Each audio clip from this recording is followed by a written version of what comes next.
Individuality, the trademark of any artist, designer, or architect.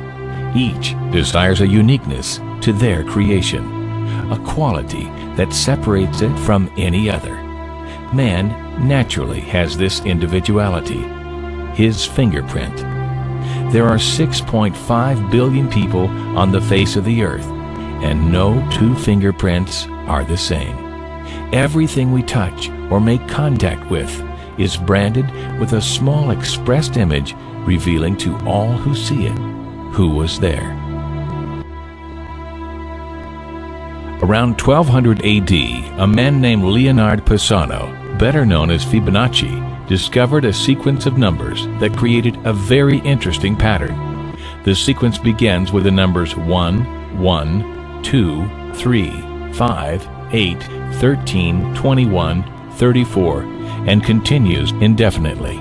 Each number is obtained by adding the last two digits together. A rectangle with a length and width of any two of the numbers of this sequence forms what is known as the golden rectangle, a perfect rectangle. A golden rectangle can be broken down into squares the size of the next Fibonacci numbers down and below.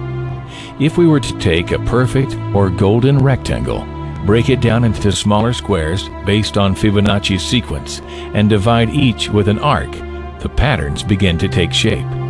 We begin to see Fibonacci's spiral. The spiral in and of itself is insignificant. Its importance is revealed in where we find it. Take, for example, the sunflower. The display of its florets are in perfect spirals of 55, 34, and 21, the sequence of Fibonacci. The fruitlets of the pineapple create the same spiral based on the sequence. The pine cone does the same.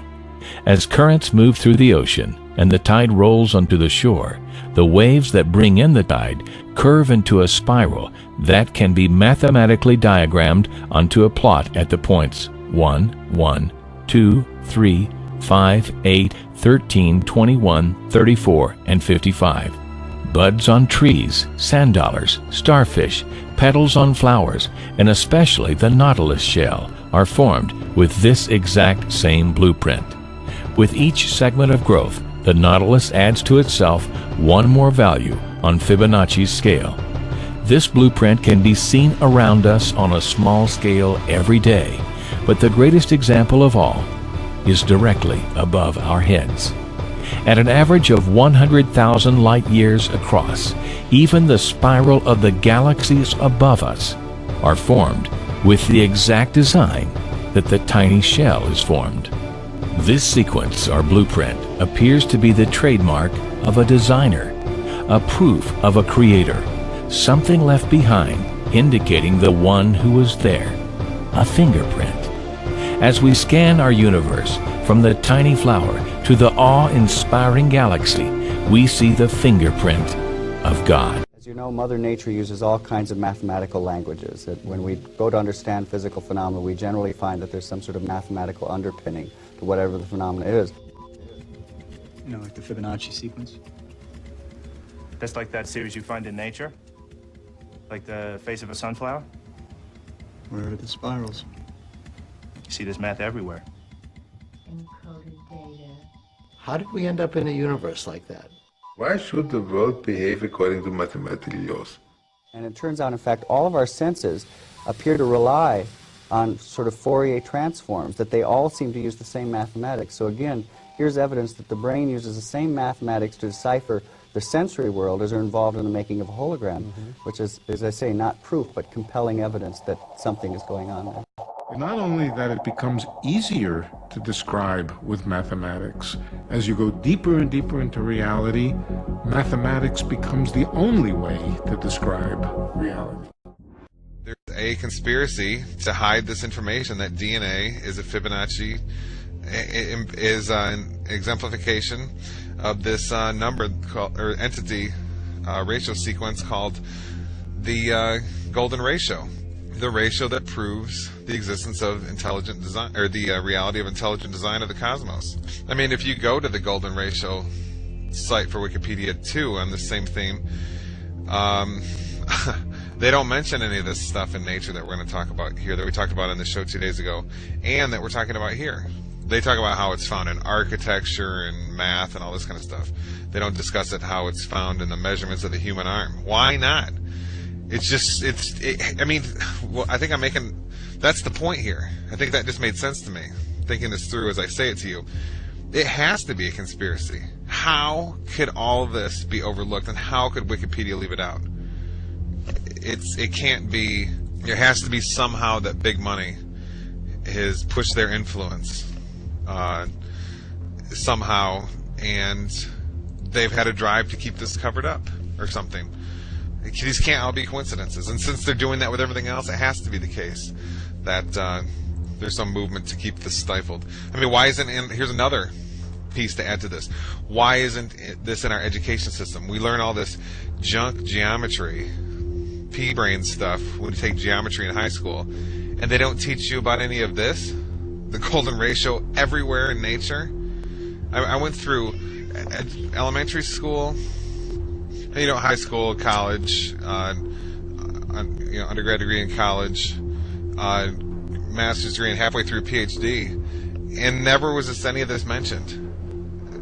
And we know who controls the universities, the big money behind it, all the way up to the Illuminati Nephilim controllers. So this can't be. This is planned, okay? And you just wonder. It's got to. I mean, I'm almost concluding here in my mind this Davidson College site showing up #1 in Google all the time and first page, and Wikipedia having these strange measurements which don't correlate with all kinds of these examples from academic sites I'm finding. I'm putting them all, pictures of the screenshots in the newsletter. It's got to be a conspiracy.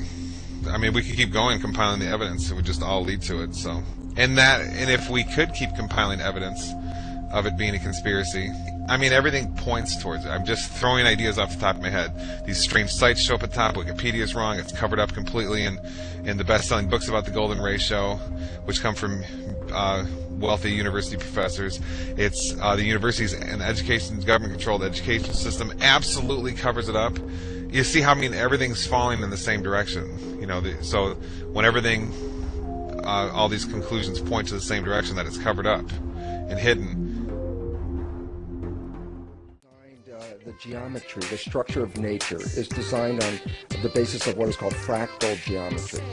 And fractal geometry is unique geometry, not the one we learn in school.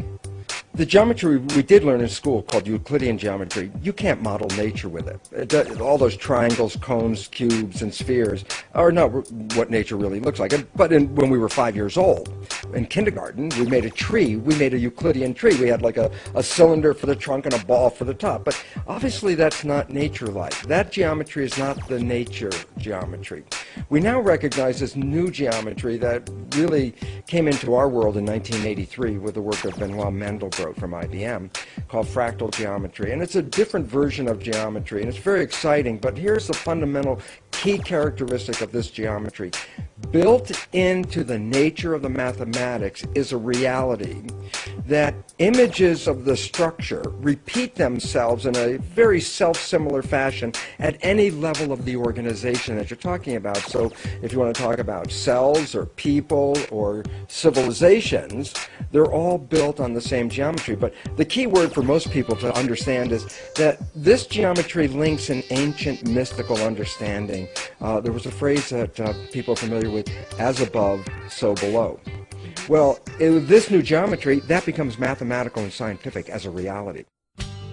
Every atom is a mini black hole, that it has infinite density, that it has infinite potential, that everything has singularity at its center. The vacuum energy, the structure of the vacuum itself, interlinks or entangles all protons. The proton being the nuclei of an atom, that all the nuclei of atoms are entangled because of the structure of the vacuum, that the structure, that the vacuum is not a passive vacuum, but an active vacuum that has a role to play in the creation of our material world, but as well is the structure that connects all things. So actually this is a mathematical rendering of the concept everything is one, so that it actually is mathematically proven. That's why I can study the nature of a cell and understand the nature of a human, because a human is a fractal image of a cell. We're made out of cells. We're just a large version of a cell. And so that a human body turns out not to be a one thing as we see it in the mirror, but when we really understand, if you could see it with microscopic eyes so you could see what it looked like, you recognize that a human body is a community of upwards to 50 trillion cells. Every cell is essentially a miniature human, because virtually every cell has every function that I have in my body. It's already present. As a matter of fact, any function that I do with my body is only because a cell can do that function, because I'm made out of cells. Oh, I think that the world of physics and the world in general is transforming, and that there's an opening that's occurring, and certainly in physics, you know, there's a level of arrogance that's slowly fading away. You know, not so long ago, when I started in bringing my work to the physics community, some 15 to 20 years ago, the tendency was to think we've got the universe pretty well all figured, and all we need is a few little things to work out, and then we have it. And so there was a lot of you know, arrogance in the way, you know, physicists were interacting with new ideas and so on. And so it was extremely difficult to be heard.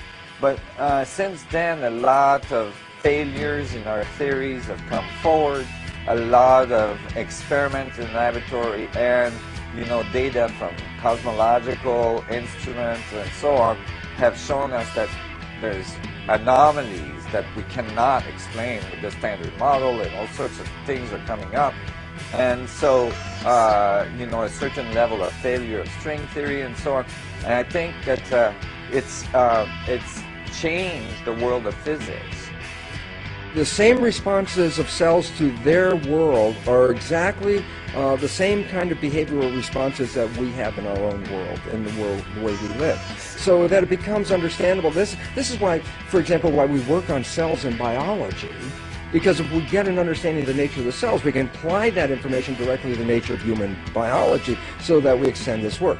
So in looking at nature as fractal and recognizing that the cell is the fundamental unit of the human body, that the human body is actually built in the image of that cell, then we start to recognize, look, inside of you right now are 50 trillion citizens. Each cell is its own sentient being. When I was culturing these cells, I'd take them out of a person's body, put them in a culture dish. They have their own life. They didn't need us.